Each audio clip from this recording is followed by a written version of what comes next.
looking at a more sophisticated kind of method. So let's say we want to define multiple variables.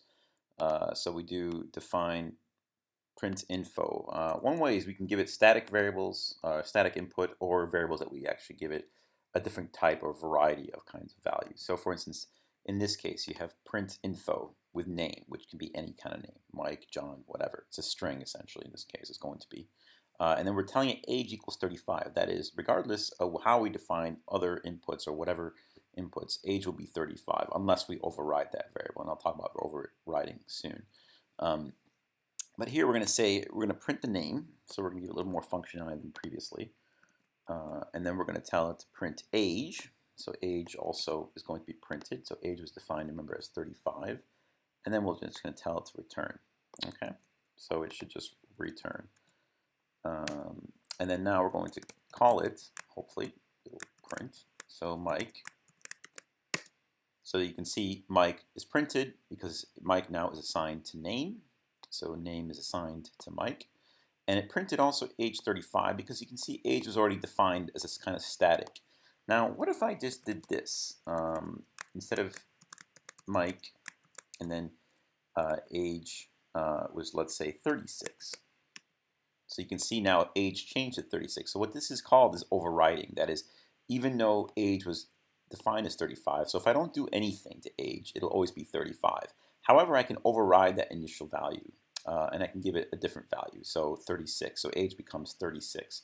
So it's a kind of variable that can be overridden within a method. So you can put as many variables in methods as you want, but you could also override them as well. So that's one way, one sort of fairly powerful way to apply functions in Python. We'll talk more about this next week, particularly when we deal with things like classes.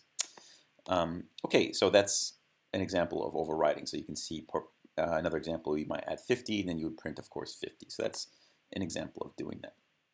Now, modules in Python are essentially Python files. So if we create a file .py, that's a module. You can also do things like import different kinds of modules.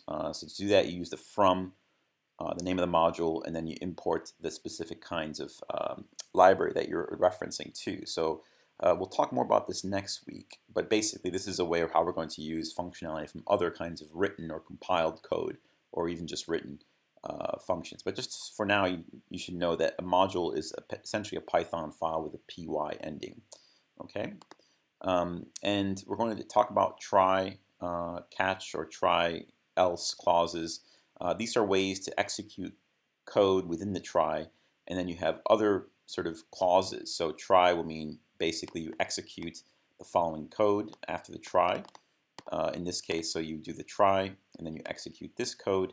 But the exceptions, this is another sort of execution. So as long as this is true, this part will execute, nothing else will execute. However, you can see there's other clauses. So in this case, it will print an error. So this is a way you can sort of try to find errors in your code. So oftentimes we write code and we have bugs. So the try clause is a good way to do this. So that's something we'll talk about as well. Comments, in general, we use the hashtag, the hash mark, as for single line comments. So for instance, to explain what your code is doing, you'll see this when we talk about Eclipse, particularly next week. You just simply write a one-line comment and you use the hashtag so that part will not be executed. So the hash tells it not to execute this code, otherwise your code will return an error. Another type of comment is the sort of three quotation marks. This gives you more lines essentially. So for instance, if you're having a code that has X, Y, Z variables, you can define it this way. You talk about a constructor, which we'll talk about what constructors are later or next week. And then this is just a kind of way to add more info to your comments, parameter values, X, Y, Z, so to explain what those inputs are. And then so you use those three lines of comments. Okay, so that's ways to add comments using those three quotations as well as hashes. So hopefully that's what we have, or what we've sort of, hopefully it's clear regarding what we've covered this week. I've made this video hopefully to help you.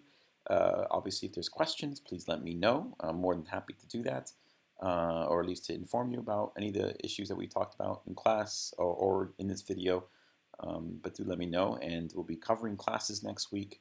Classes are another way to create more sophisticated code in object-oriented programming, which Python does have. So we'll talk about that more next week. Until then, we'll talk to you, or I'll talk to you hopefully later, and see you next week. Thank you.